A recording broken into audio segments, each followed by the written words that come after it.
Nalia entered the world on a night when the wind barely touched the trees, as if even the breeze hesitated to acknowledge her arrival. She was born small, smaller than any child the midwives had delivered before, and her cries were thin, like a bird calling from far away. The village women exchanged doubtful glances. They whispered behind her mother's back that such a child would never survive long, that she had come into the world already defeated. Yet her mother Lyra held her close and whispered, "Small winds can still grow into storms." As Nalia grew, her frailty became more pronounced. While other children ran across the fields with sturdy legs and bold laughter, she walked slowly, careful with every step. When they lifted stones or carried baskets of grain, she struggled to lift the smallest tasks. The village children began calling her names. "Wind child," they said, because she was so light that a strong breeze seemed enough to knock her off balance. "Soft bones," they sneered, because she bruised easily and tired quickly. Whenever she tried to join their games, they laughed before she even made a move. Adults were no kinder. Some pitied her, offering half-hearted smiles or empty reassurances. Others dismissed her entirely. A few muttered that she would be a burden on her mother forever. Hunters shook their heads when she passed, saying she could never lift a spear, never track prey, never help the village in any meaningful way. The women who wove cloth said she lacked the strength even for that. And those who tended the crops claimed the sun would burn her faster than she could pull out a single stubborn weed. Still, her mother believed in her, quietly, patiently, stubbornly. Whenever Nalia returned home with bruised pride or aching limbs, Lyra would sit her down, clean her wounds and say, "You are not weak, my child. You are simply waiting for your strength to reveal itself." Nalia wanted to believe those words, but the laughter of the villagers echoed louder than her mother's reassurances. It was hard to imagine she possessed anything special when the world insisted she had nothing at all. Yet even in her frailty, strange moments occurred, moments no one but Nalia seemed to notice. When she cried as a toddler, the curtains sometimes fluttered even if the windows were closed. When she was frightened, the lamps flickered as though disturbed by a sudden draft. When anger stirred in her chest, leaves on the ground trembled without any wind. But each time it happened, she convinced herself she had imagined it. After all, how could someone as weak as her affect anything in the world around her? The other children grew bolder with their taunts. One afternoon, they surrounded her near the riverbank. "Can you lift this?" they teased, pointing to a small stone no heavier than a loaf of bread. She tried. She failed. Their laughter burst through the air like claps of thunder, loud, cruel, unrelenting. She felt herself shrink, as though the world itself was pressing her deeper into the mud. She went home that evening in silence. Her mother brushed the dirt from her clothes and asked what happened. Nalia simply said, "They are right. I am weak." But Lyra cupped her face gently and whispered, "They laugh because they cannot see. But the earth saw you. The wind saw you. And one day they will see you too." Nalia wanted to believe her mother, yet doubt clung to her like a shadow. And still, beneath all the bruises, hidden beneath the whispers and humiliations, something inside her pulsed, quiet as a sleeping ember but steady. It waited. It watched. It gathered itself in silence, knowing its moment had not yet come. "You said."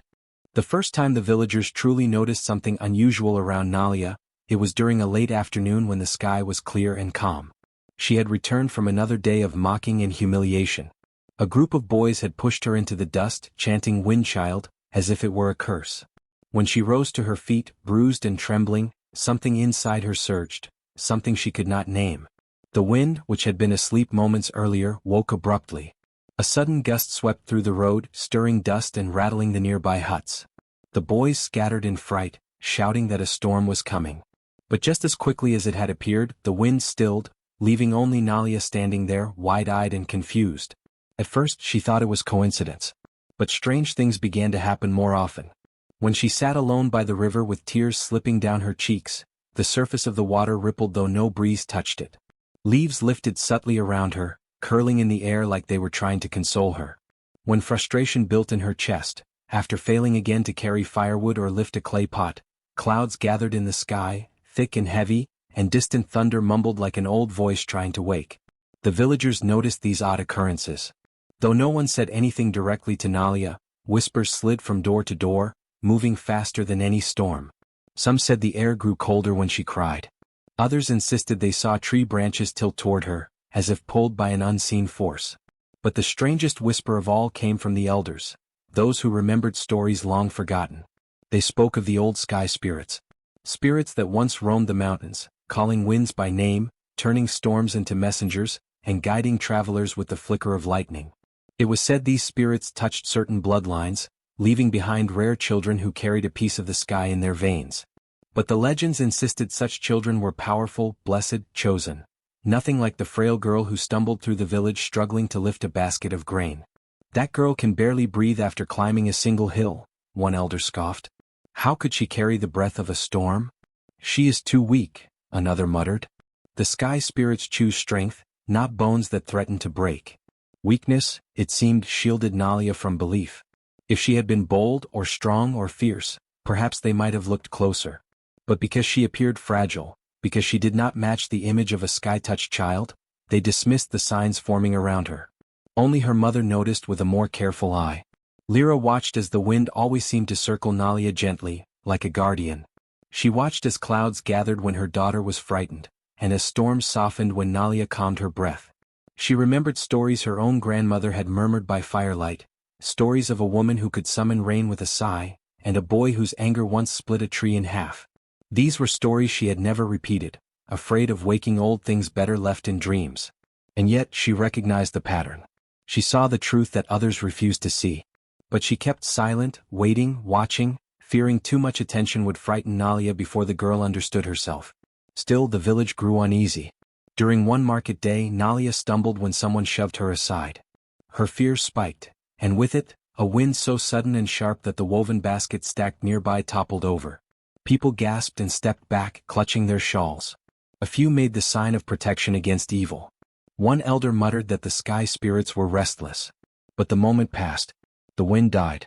And as always, their disbelief wrapped around their fear like a cloak. Coincidence? They insisted. The girl is too weak to be dangerous. But at night, when thunder grumbled in the far distance, mothers shut their doors quickly. Hunters said the air felt strange near Nalia's home. Elders avoided her path with wary eyes. They did not believe in her power. But the sky did. You said.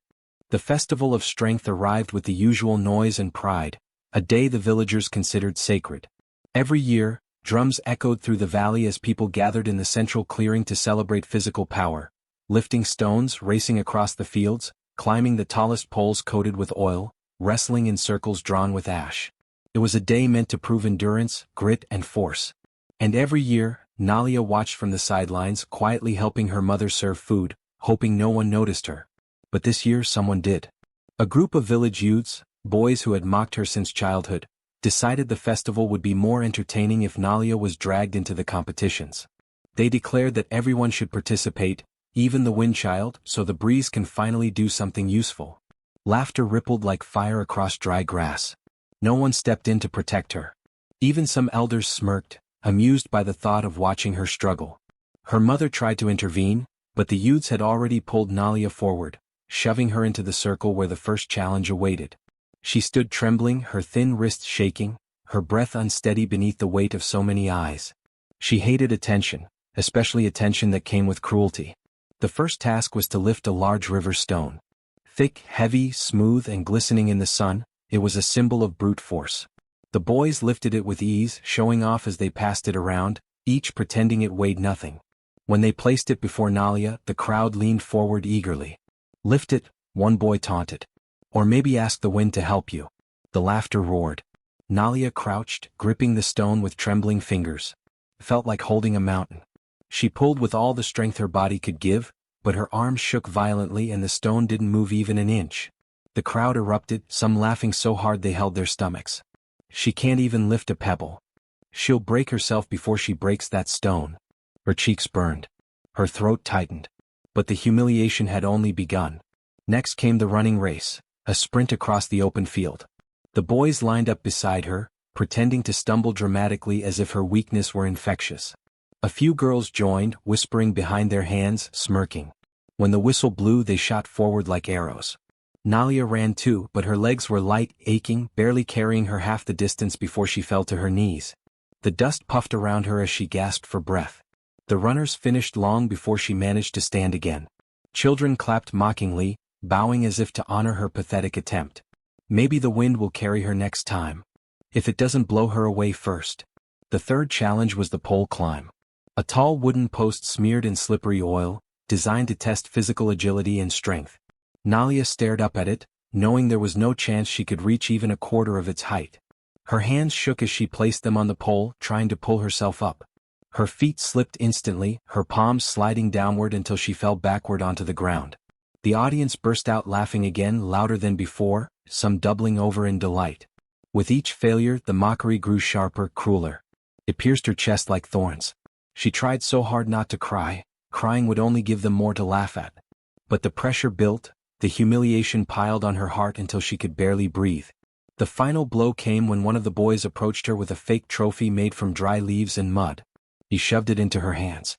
For the weakest participant in the history of the festival, he announced loudly. The crowd howled. Her chest crumpled. The tears finally burst from her eyes. She dropped the makeshift trophy, turned and ran through the clearing, past the huts, down the narrow path leading into the forest where no one could see her fall apart. The trees blurred as she fled, her breath breaking in ragged sobs. Behind her, laughter still echoed. Ahead of her, shadows deepened as she plunged deeper into the woods, toward the place where her destiny waited, hidden behind the rumble of a distant storm. You said. Nalia ran until her breath tore painfully in her chest, until the shouts and laughter from the village faded into distant echoes swallowed by trees. The forest loomed around her, dark and vast, its canopy swallowing the sunlight bit by bit. Roots twisted beneath her feet, branches snagged her clothes, but she didn't stop. Not until she reached the old clearing where moss covered the stones and the air always smelled a little like rain, even on the driest days. There she collapsed to her knees. She didn't just cry, she broke. Every insult, every laugh, every whisper calling her useless poured out of her in sobs that shook her entire body. She pressed her hands to the ground, wishing the earth itself would swallow her so she would never have to see those mocking faces again. For a while there was only her crying. Then the wind stirred. Soft at first, barely brushing her hair. But it grew steadily, circling her like a slow, deliberate breath. The trees trembled. Leaves rustled though no breeze touched their tops. The air thickened, charged, as if something ancient had awakened at the sound of her tears. Thunder rumbled far away, then closer, then directly overhead. Nalia froze, sucking in a shaky breath. Her tears slowed. She lifted her head. The sky above her, visible through the broken canopy, darkened unnaturally fast. Clouds churned like living creatures. Lightning slithered inside them, bright veins against a bruised sky. The wind intensified, swirling around her, pushing back her hair, tugging at her clothes. She should have been afraid. But a strange calm washed over her, like something inside her recognized this storm, like she had been waiting for it her whole life. The wind wrapped around her again, this time firm and purposeful, almost like hands guiding her upward. She rose slowly to her feet as the clearing filled with humming energy. The air tasted like metal. Thunder cracked again, loud, sharp, and close enough to shake the ground under her feet. And then it happened. A figure formed within the storm. Not human, vast, towering, made of cloud and lightning and shifting winds. Its shape flickered between forms. Sometimes a woman with flowing storm-swept hair, sometimes a mass of swirling thunderclouds, sometimes a being with streaks of lightning for arms. But its eyes, bright, electric, ancient, never changed. They were fixed on her. When it spoke, the voice was not one voice but many, wind, thunder, rain, all layered together. Nalia. Her name. Spoken not by mockery but recognition. Her breath caught. Her skin prickled with both fear and awe. She stepped back slightly but the wind held her gently in place. The storm spirit lowered its swirling head, studying her with curiosity and a kind of sadness. You cry, it murmured, because you believe yourself weak. Nalia swallowed, unable to speak. The spirit's voice echoed through her chest. Child of the sky, you were never weak. A fresh gust of wind surged through the clearing, lifting fallen leaves into spirals. Nalia felt the air responding to her heartbeat, pulsing, shifting, bending. The spirit extended an arm of lightning toward her, stopping just inches away from her trembling fingers. What you feel as frailty is the shell that protects your power, the spirit continued. You were born with the breath of storms in your veins. Your weakness hides it from those who would fear you too soon. Nalia's chest tightened. She shook her head slowly. But I can't lift stones. I can't win races. I can't. You were not made for their games, the storm spirit whispered. You were made for the sky. Lightning flashed again, brighter than before. You carry the power to summon storms. Your tears call the rain. Your anger stirs the winds. Your fear wakes the thunder. Nalia gasped softly as memories returned, the sudden gusts, the trembling leaves, the dark clouds answering her emotions. The world has spoken to you, the spirit said gently, because you are one of us. A tear slipped down Nalia's cheek, not from sorrow this time but from something deeper. Relief. Understanding. Awakening. The storm spirit leaned closer. You are not weak, Nalia. You are becoming. And as the thunder rolled across the sky, the girl who had been mocked, broken, and humiliated finally felt something she had never felt before. Power stirring inside her like the beginning of a storm. The days that followed were unlike anything Nalia had ever known. The storm spirit did not leave her. It watched her, guided her, and shaped the world around her. Each morning, she woke to the soft rumble of distant thunder, as if the sky itself were calling her name. And every night, she slept beneath clouds that gathered only above the clearing, shading her like protective wings. The spirit began her training gently, its voice echoing through the air without ever needing a mouth. It told her that storms were alive, that they listened, felt, and responded to her emotions. Power was not something she took from the sky. It was something she awakened within herself. To summon the wind, the spirit said one morning, standing tall among the swirling clouds, you must let your breath speak your heart. Nalia inhaled deeply, filling her lungs with the cool forest air. When she exhaled, the spirit urged her to push not just air, but feeling, intent, longing, truth. The first time nothing happened. The second time a single leaf fluttered. The third time, a breeze swept across the clearing, lifting her hair, making her eyes widen in awe. She staggered slightly, not from fear but from the sudden drain in her chest. It felt like the wind had taken a piece of her with it. That is the cost, the spirit said softly. Power is a gift but it asks for strength. You must learn when to use it, and when to rest. When with breath. That was her first lesson. Next came rain. Rain is born from sorrow, the spirit told her. Your tears do not make you weak. They create life. Nalia thought training for rain would be easy. She had cried enough to fill rivers. But when she tried to force tears, nothing happened. The spirit explained that rain came from honest emotion, not imitation. So Nalia remembered the laughter, the taunts, the boys pushing her, the fake trophy, her mother's helpless expression. Her throat tightened and her eyes overflowed. The first tear hit the ground with a soft splash, and a drop of rain fell from the cloudless sky. Another tear. Another drop. Soon the clearing filled with a gentle drizzle that seemed to fall only around her, like a private sky responding to her heart. But afterward she felt faint, her limbs heavy, her breath thin. The spirit caught her before she fell. Emotion shapes storms, it whispered. And emotions take strength. You must learn to balance. When the time came to train thunder, the spirit hesitated. This lesson is dangerous, it warned. Thunder is born from anger. You must not let it consume you. Nalia thought she had swallowed her anger for years, burying it deep beneath fear and sadness. But when the spirit asked her to summon it, she realized it still lived inside her, sharp, burning, unspoken. She remembered the laughter at the festival. She remembered falling while others cheered. She remembered being forced to fail for their amusement. Her fists clenched. Her jaw tightened. Something inside her snapped. A crack split the sky. Thunder exploded so loudly she dropped to her knees, clutching her chest as waves of sound rolled outward, shaking the trees. Birds shot into the sky in terror. Leaves rained down like frightened whispers. The spirit stood firm, though its clouds shuddered. You must never unleash thunder without understanding its force, it said almost sternly. Anger can protect, but it can also destroy. The lesson drained her more than anything before. She lay back on the moss, trembling as the remaining echoes of thunder faded. The spirit knelt beside her, its eyes soft. And now, it murmured, lightning. Lightning, the spirit said, was not born from sadness, breath, or anger.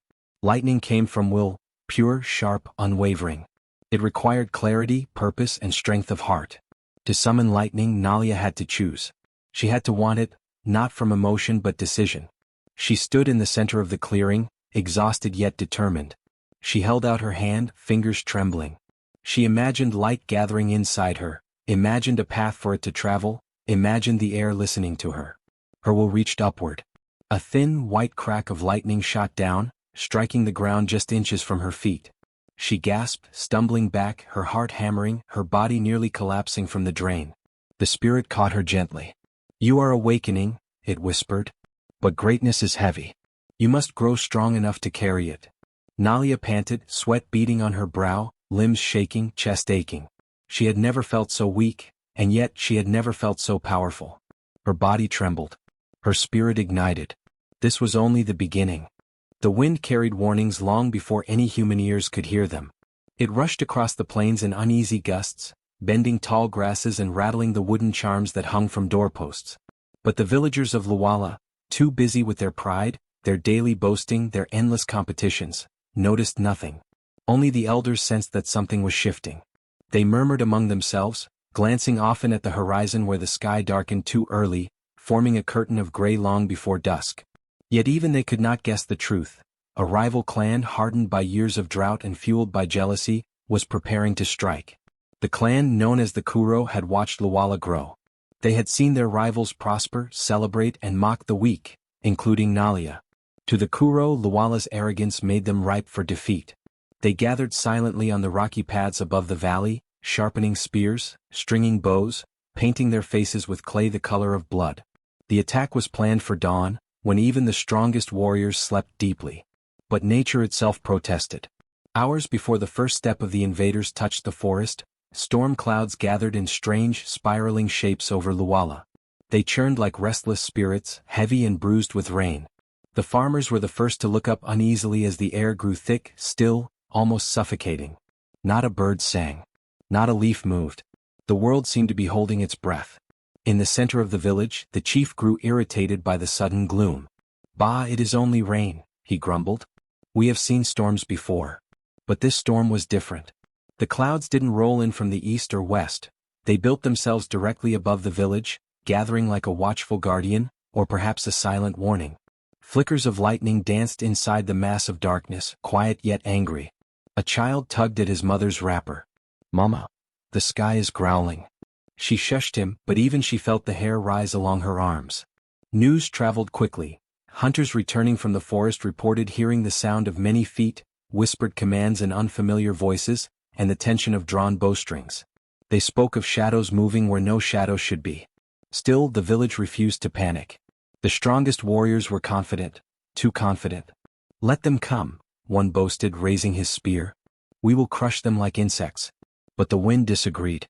It whipped around him, snapping clothes and scattering dust. The elders exchanged fearful looks, for the wind carried something else, the scent of Nalia's power. They had ignored the signs for too long, dismissed the trembling leaves, the sudden breezes, the murmured warnings of the earth. Now the elements themselves cried out. Night fell too quickly, swallowed by the dark belly of the storm. Thunder growled like an old lion awakening, rolling across the heavens. Villagers gathered in the square, muttering anxiously. The chief shouted orders, but his voice was small compared to the booming sky. Suddenly, boom! A lightning bolt cracked through the clouds, illuminating the entire valley in a ghostly white light. And in that moment, every villager saw it. The outline of armed figures creeping at the forest edge, dozens of them poised for attack. Fear swept through Luwala like fire on dry grass. Children were rushed indoors. Women grabbed stones and tools. Warriors lifted shields, now realizing their arrogance had made them blind. Someone whispered, trembling, "This storm, it does not feel natural." Another responded, "It feels like it is watching us." And in a way it was. Far beyond the huts, deep in the forest where the first raindrops began to fall, Nalia opened her eyes. She felt the panic rising in the village. She felt the footprints of the invaders pressing into the earth. She felt the storm rumbling, restless, ready to answer her call. Her training had awakened something ancient. The village was on the brink of destruction. And Nalia, fragile, mocked, forgotten, was the only one the storm listened to. Panic spread through Luwala faster than wildfire. When the warriors returned from the forest with trembling voices, speaking of the rival clan marching toward them with sharpened blades and painted faces, the village square erupted into chaos. Mothers clutched their children. Elders whispered frantic prayers. The proud young men who once strutted through the village felt their knees weaken. The great pillars of strength, the boastful champions of the festival, suddenly looked small. Very small. "Hours," one hunter gasped, leaning against a tree for support. "They will be here in hours." The chief's face went pale beneath his ceremonial markings. "Our warriors, can they hold them back?" A heavy silence followed. One of the strongest warriors, Bantu, the same man who had laughed loudest when Nalia failed at the festival, spoke with shaking hands. No, he admitted. The Kuro are too many, and too prepared. They come for blood. The realization hit the villagers like a blow to the chest. They were defenseless. All their pride, all their mockery, all their boasting, none of it could shield them now.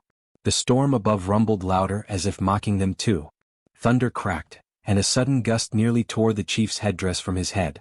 The villagers looked up in terror at the swirling darkness. The storm had grown thicker, tighter, almost suffocating, as though it hovered with purpose. It was then that Elder Moke, the oldest living storyteller, spoke the words no one else dared to say. The storm follows the girl. Every head turned sharply toward him.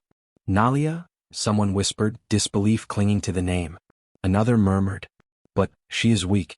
She can barely lift a basket. Yet the signs had been there for years. Strange winds when she cried, trembling leaves when she was afraid, skies darkening when she was mistreated. But they had laughed so hard they never saw the truth. Now the truth was their only hope. A woman who had mocked Nalia since childhood pressed a shaky hand to her mouth. Where is she? Has anyone seen her? No, a young boy whispered. She ran into the forest after the festival. And we let her go? The chief snapped, fear burning in his voice. Find her. Bring her back. The villagers scattered instantly. Groups ran toward the forest, calling her name, voices now dripping with desperation instead of scorn. Nalia. Nalia, please, come back. Child, where are you? Forgive us, help us. Their voices echoed through the trees, bouncing off trunks and vanishing into thick shadows. The storm followed them, moving like a living thing. The wind pushed them forward, almost urging them to find the girl they had abandoned. Bantu, the proud warrior who once shoved Nalia aside during the festival, now stumbled through the underbrush, branches slapping his face. Please, he muttered breathlessly, please girl, we need you. In another group, women who had once mocked her thin arms and quiet voice now cried openly as they searched. We should never have laughed. Nalia, forgive us, please save our children. The forest grew darker the deeper they went, as though the storm itself was guiding them, or warning them. Thunder growled overhead like a massive beast, and lightning flashed through the branches, illuminating desperate faces. Then Elder Moke spoke again, his voice steady despite the fear. She is not weak. Her strength is simply different. If she carries the spirit's blood, she may be the only one who can save us. The words pierced the villagers' guilt like spears. They had mocked the very thing that could protect them. Their pride had blindsided them. Now humility wrapped around them like chains. They continued searching, calling her name with shaking voices. But what none of them knew was that Nalia already felt their fear. The storm humming around her carried the cries of the village she had tried so hard to belong to. The same village that shamed her. The same people who laughed at her tears. The same voices that now trembled, begging for her return. And as she stood deep within the forest, lightning dancing around her fingertips, Nalia wondered, would she save the people who broke her? Or let the storm answer for her pain? The villagers kept calling, hoping for mercy. Because now they were the weak ones. Nalia heard their cries long before she saw their faces. The storm that wrapped around her like a living cloak carried every whisper, every plea, every trembling voice calling her name. The villagers who mocked her strength were now small, afraid, desperate, and exposed. Their fear pulsed through the wind, and though her heart still held the sting of their cruelty, she felt something deeper rising beneath it. Responsibility. Whether they deserved it or not, they were her people. The storm spirit's voice murmured behind her, rolling like distant thunder. You do not owe them your power, child. Nalia took a slow breath, the air crackling around her. No, she whispered, but the land does. And the spirits do not choose power for nothing. She stepped forward. The moment her foot touched the forest path leading back to her village, the winds parted respectfully around her. Trees bent slightly as though bowing. Lightning slithered down the trunk of an ancient Irako tree, illuminating her silhouette, small, thin, and trembling, yet glowing with the weight of a storm waiting to be unleashed. As she reached the village's edge, she saw chaos unfold. Women screamed as they gathered children. Fires burned in scattered torches. Warriors stood in a shaky line, facing the approaching enemy clan whose marching feet thundered like drums of war. Painted faces. Spears raised. Shields glinting under the dark sky. Nalia inhaled sharply. The storm inhaled with her. The chief turned and froze. There she stood, the weak girl, her eyes swirling with rolling clouds and electric light. Her hair rose in the wind as if alive. Her skin shimmered with moisture from rain that hadn't yet fallen. "Child," the chief breathed, his voice breaking. "Forgive us. Please, help us." The villagers fell silent, watching the girl they once mocked walk calmly to the front of the warrior line. Nalia raised her chin. Her voice was soft, but it carried through the storm. "Stand behind me." The warriors obeyed instantly. The enemy clan laughed when they saw her. The leader of the rival clan stepped forward, smirking. "You send a girl to fight us?" he mocked. "The storm child? The fragile one?" Nalia closed her eyes. She felt the despair of her people. The rage she had swallowed for years. The loneliness that had shaped her. The power that always trembled behind her ribs. And then she exhaled. The sky shattered. A roar burst across the heavens as clouds swirled into a spiraling vortex. A violent gust slammed into the ground, sweeping dust into a spinning wall. The rival clans staggered, shielding their faces. Then came the wind. Sharp as stone blades, twisting and slicing through the air, tearing enemy banners and ripping shields from hands. Warriors stumbled backward as if invisible hands shoved them with wild force. Thunder cracked, not once but in rapid succession, each rumble shaking the very soil beneath their feet. The ground trembled so violently that even the strongest fighters fell to their knees. Nalia lifted her arm. The sky responded. Rain fell, not gentle drops but sheets of water so heavy they felt like fistfuls of stones. The downpour blinded the enemy, flooding the ground beneath their feet, turning the battlefield into a churning river of mud. Lightning forked across the sky in massive arcs, illuminating the terror in the rival clan's eyes. The storm obeyed her every heartbeat. She took one step forward. A whirlwind surged outward. The enemy stumbled back as their torches were extinguished, their formation broken. Fire, water, wind, thunder, she was commanding them all.